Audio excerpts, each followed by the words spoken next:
Oh, we're back. We're reading Think and Grow Rich once again. We also have a new microphone, so this might be a lot louder than the usual videos, if it's working how I think it's working. Anyway, shout out new mic. Let me know how it sounds, or whether I should stick to the old mic. But let's get into the next chapter of Think and Grow Rich. We just finished last time the chapter on desire, and we ended on this note here. There are no limitations to the mind except those we acknowledge. Both poverty and riches are the offspring of thought. There are no limitations to the mind except those we acknowledge. Acknowledge no limitation, and there are none. Both poverty and riches are the offspring of our thought. That was the end of chapter on desire, and we now move on to the chapter on faith, chapter 3. Visualization of and belief in attainment of desire. The visualization of and belief in the attainment of desire. The second step toward reaching our goals. Faith is the head chemist of the mind. When faith is blended with thought, the subconscious mind instantly picks up the vibrations and translates it into its spiritual equivalent and transmits... Whoa. Look, to be honest. Sorry, I was just checking the volume on your new mic. I think we're good. Hopefully we're good. Just gonna continue. We just started the chapter, essentially. Faith is the head chemist of the mind. When faith is blended with thought, the subconscious mind instantly picks up the vibration, translates it into its spiritual equivalent, and transmits it to the infinite intelligence, as in the case of prayer. The emotions of faith, love, and sex are the most powerful of all the major positive emotions. When the three are blended, they have the effect of coloring thought in such a way that it instantly reaches the subconscious mind, where it is changed into its spiritual equivalent, the only form that induces a repose. It is changed into its spiritual equivalent within the subconscious mind. Spiritual equivalent being the only form that induces a response from infinite intelligence. How to develop faith. There comes now a statement which will give a better understanding of the importance of the principle of autosuggestion.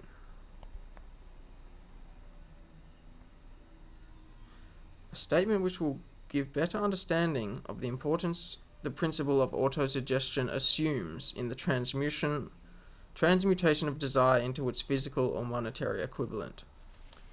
Namely, faith is a state of mind which may be induced or created by affirmation or repeated instructions to the subconscious mind through the principle of autosuggestion. As an illustration, consider the purpose for which you are presumably reading this book.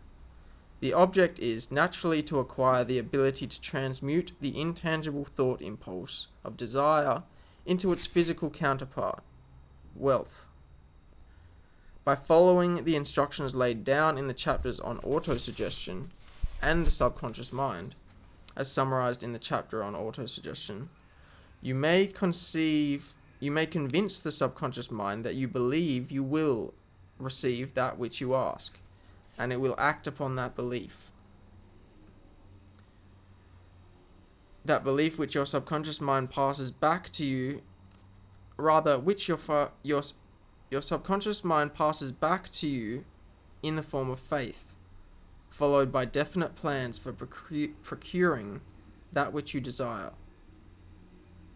Faith is a state of mind which you may develop at will, after you have mastered the 13 principles, because it is a state of mind which develops voluntarily through application and use of these principles. Repetition of affirmation of orders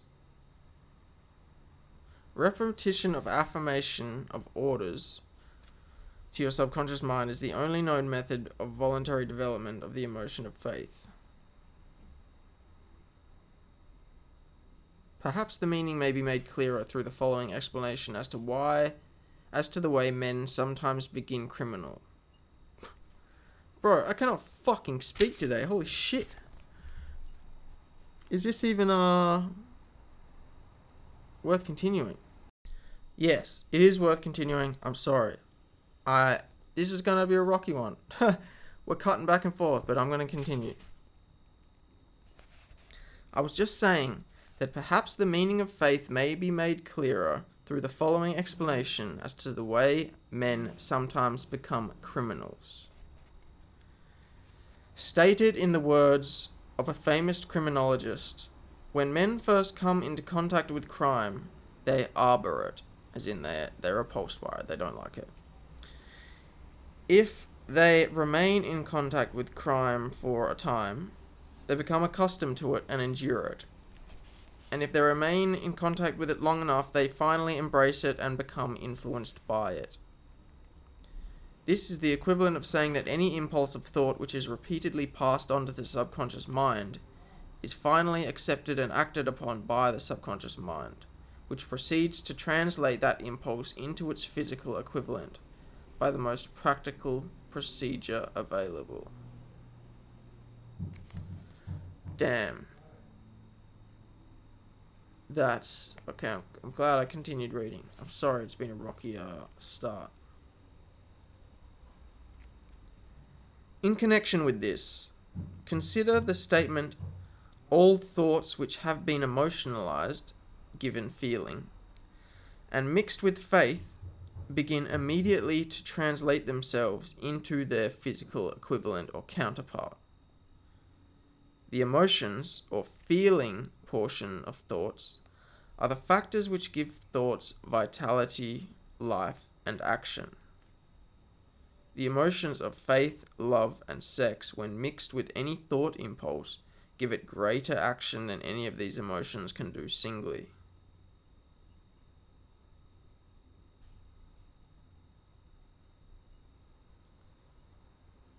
Not only thought impulses which have been mixed with faith, but those which have been mixed with any of the positive emotions or any of the negative emotions may reach and influence the subconscious mind. No one is doomed to bad luck. From this statement, you will understand that the subconscious mind will translate into its physical equivalent a thought impulse of negative or destructive nature just as readily as it will act upon the thought impulses of a positive or constructive nature. This accounts for the strange phenomenon which so many millions of people experience, referred to as misfortune or bad luck. There are millions of people who believe themselves doomed to poverty and failure because of some strange force over which they believe they have no control. They are the creators of their own misfortunes because of this negative belief, which is picked up by the subconscious mind and translated into its physical equivalent. This is an appropriate place at which to suggest again that you may benefit by passing on to your subconscious mind any desire which you wish to translate into its physical or monetary equivalent, in a state of expectancy or belief that the transmutation will actually take place.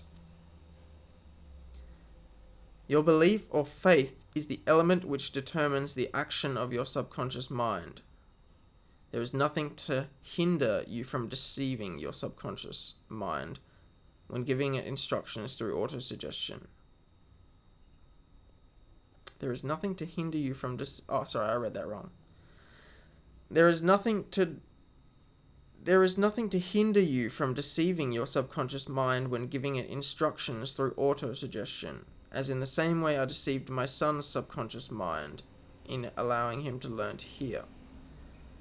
To make this deceit, I should say deceit is in little air quotes here, as in like it's just telling it what it needs to know kind of thing.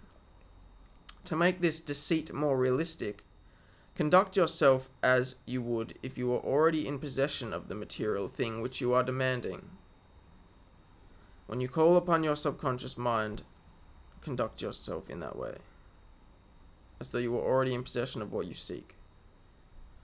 The subconscious mind will transmute into its physical equivalent by the most direct and practical media available any order which is given to it in a state of belief or faith that the order will be carried out.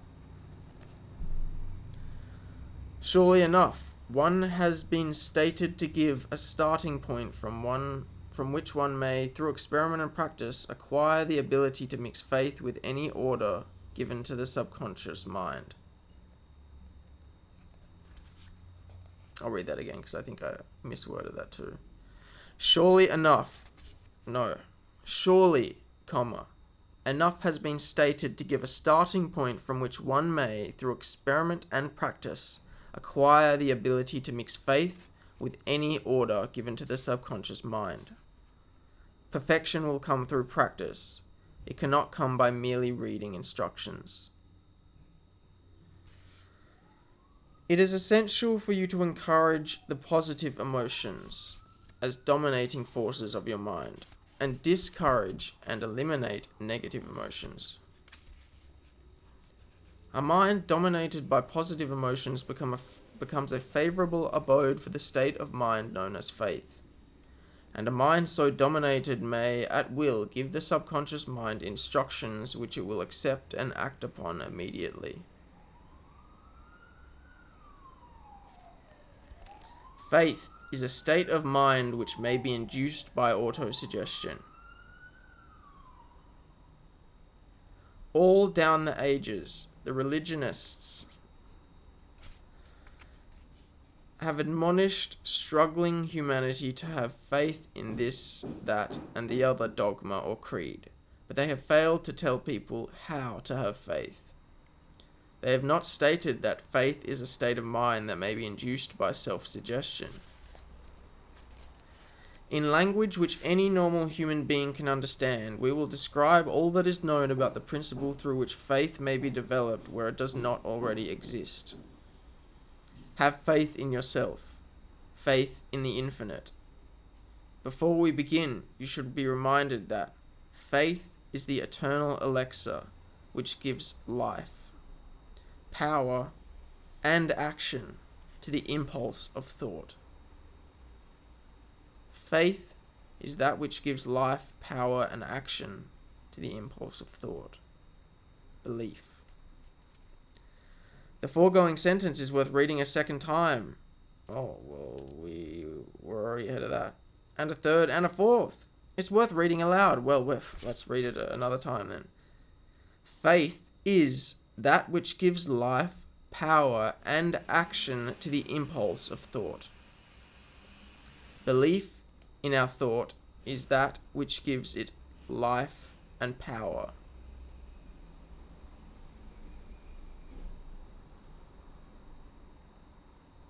Faith is the starting point of all accumulation of riches. Faith is the basis of all miracles, and all mysteries which cannot be analyzed by the rules of science. Faith is the only known antidote for failure. Faith is the element, the chemical, which when mixed with prayer can give one direct communication with infinite intelligence. Gives one direct communication with intelligence, with the infinite intelligence.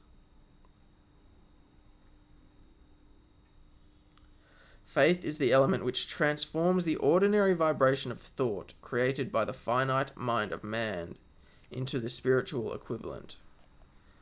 Faith is the only agency through which the cosmic force of infinite intelligence can be harnessed and used by man.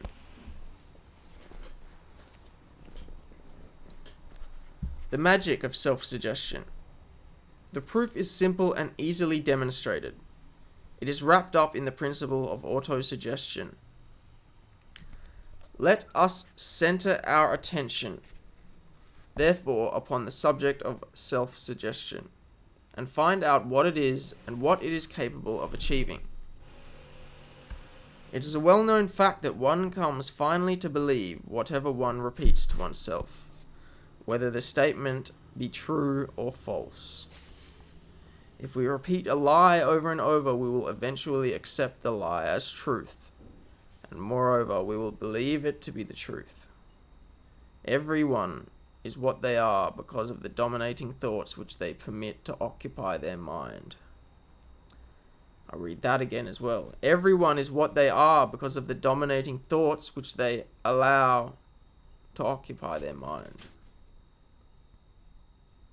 Thoughts which one deliberately places in one's own mind and encourages with sympathy and with which he mixes any or more of the emotions constitute the motivating forces with direct and control his... Sorry, I've read that wrong, but already this sentence reminded me of as a human thinketh, the garden of our mind, cultivating the good seeds, cultivating the good thoughts, and watering them with the right emotion, with caring emotion, with belief. Believe in yourself, motherfucker. Thoughts which one deliberately places in one's mind and encourages with sympathy and with which he mixes any or more of the emotions constitute the motivating forces which direct and control his every movement, act, and deed. The thoughts which we encourage and mix with our emotion constitute motivating forces which direct and control every movement of our life. Damn. Rereading this is good. Very good.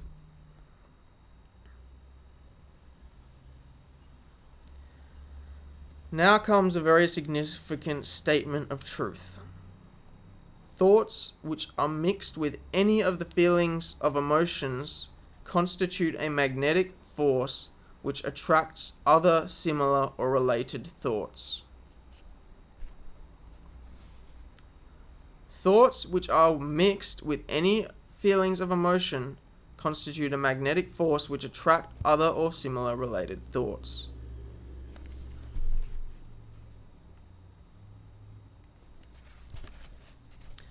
A thought thus magnetized with emotion may be compared to a seed, which, when planted in fertile soil, germinates. These book, as a human thinker, this book, all the books I'm reading to you, they're similar. They're getting across the same thing. A thought thus magnetized with emotion may be compared to a seed, when planted in fertile soil, germinates, grows, and multiplies itself over and over again, until that which was originally one small seed becomes countless millions of seeds of the same brand. The human mind is constantly attracting vibrations which harmonize with that which dominates the mind. The human mind is constantly attracting that which harmonizes with that which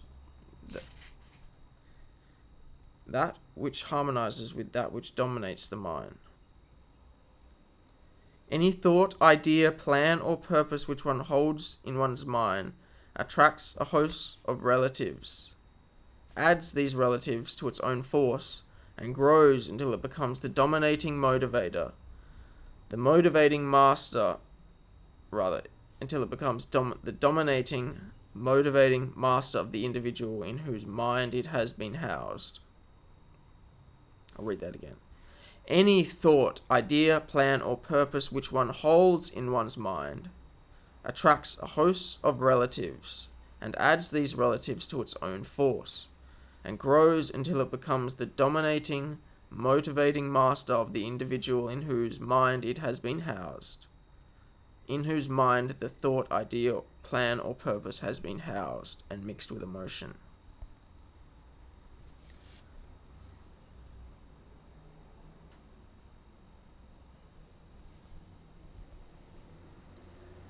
Now, let us go back to the starting point and become informed as to how the original seed of an idea, plan, or purpose may be planted in the mind. The information is easily conveyed. Any idea, plan, or purpose may be placed in the mind through repetition of thought. Repetition of thought here is italicized in italics.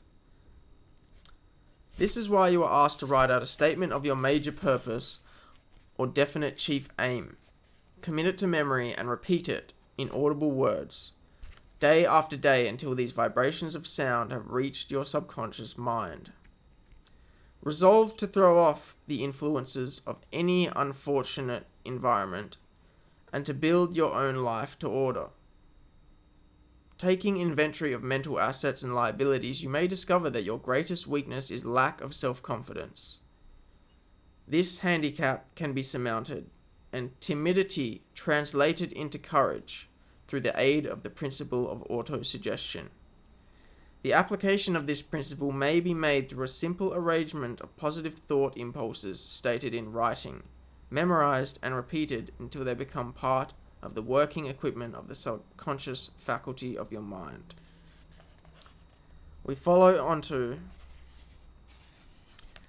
the 5 steps of the self-confidence formula, which I believe we will make a separate video out of. We'll end this here. We'll end this here with going over this last bit here. Information is easily conveyed to our subconscious mind through repetition of thought. Any idea, plan, or purpose may be placed in the mind and grown. This is why we are asked to write out a statement of your major purpose or definite chief aim, commit it to memory, and repeat it in audible words day after day until these vibrations of sound have reached your subconscious mind. Since I've started rereading this book for you guys, I didn't write out my chief aim, etc., etc. So I'm gonna do that, and I'm gonna hold all of you motherfuckers to do the same. So let's read over what the steps to that was. And in establishing them, remember that we should resolve to throw off the influences of any unfortunate environments and to build or circumstances and to build our own life into order. Taking inventory of our mental assets and liabilities, we may even discover that our greatest weakness is a lack of self-confidence, a handicap that can be surmounted through the same formula through which we're about to use to turn our desire into gold, which was the subheading for the chief major purpose.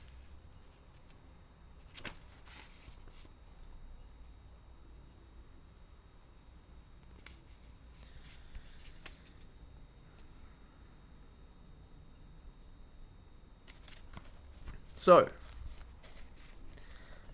this is back in the chapter of desire. The method by which desire for riches can be transmuted into its financial equivalent consists of 6 definite practical steps. So within this book it talks about money. So maybe we can do one each for money and one for our other non-financial goals. But these are the steps. First, fix in your mind the exact amount of money or the exact goal that you desire. It is not sufficient merely to say, I want plenty of money, but be definite as to the amount and when. There is a psychological reason for definiteness which will be described, so be as definite as possible. That's number 1. Fix in your mind the desire. Step 2. Determine exactly what you intend to give in return for that which you desire. There is no such reality as something for nothing. The 3rd step, establish a definite date when you intend to possess your desire. The 4th step, create a definite plan for carrying out your desire and begin at once, whether you are ready or not to put this plan into action. 5. Write out a clear, concise statement of the amount of money or the goal that you intend to achieve. Name the time limit for its acquisition, state what you intend to give in return for the money, and describe clearly the plan through which you intend to accumulate it. So step 5 is just writing out steps 1 through 5. fixing exactly in your mind the goal, determining what you're going to give in return for the goal, establishing a date, and establishing a plan. And the final step, after writing all that out, is to read your written statement aloud twice daily. This is the act of autosuggestion as the book speaks of it. We're suggesting to our subconscious mind and mixing that with belief, faith, that what we are carrying out will be achieved. Read your written statement aloud twice daily at a minimum, once just before retiring at night and once after rising in the morning.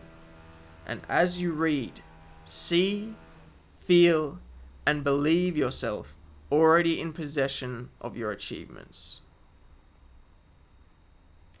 Those are the 6 things you need to do, but it's really 4 things you need to do right now in terms of writing out the goal you have, when you're going to get it, what you're going to do in regard to acquire it, and the plan, writing that out. And then the major thing you need to do is that I will be doing with you, is to be repeating it to ourselves at least twice a day, when we get up in the morning and when we go to bed at night. It can be a short paragraph, like a page of a book, something we do for a minute or 2 before we start our minds on other things and end our minds on other things at night. So I'm going to go write mine now, and you guys write yours, and either write it in the comments here, or next time we read Think and Grow Rich and we get into the self-confidence formula, you can write it there. Or tell us in the Discord, hey, homie Flacco set up us a Discord. It'll be down there. It's for the Raze Mundane family. We have another razegod Discord, which is a bit old and kind of turned into shit talk, but that's kind of fine. So I'll put them both down there. But yeah, let us know your chief major purpose. And let's begin suggesting it twice a day at least to our subconscious mind, so that we can make it a reality. That has been the start of the chapter on faith, and a bit back into desire. I love you guys so much. Thank you for being here. Thank you for learning again. I know this book's not your guys' favorite, just looking at like the the responses, but hey, I'm really glad I kept reading this today, because holy shit, there was a lot in there I needed to hear. I love you guys so much. Thank you, family. Raze family. Till the end.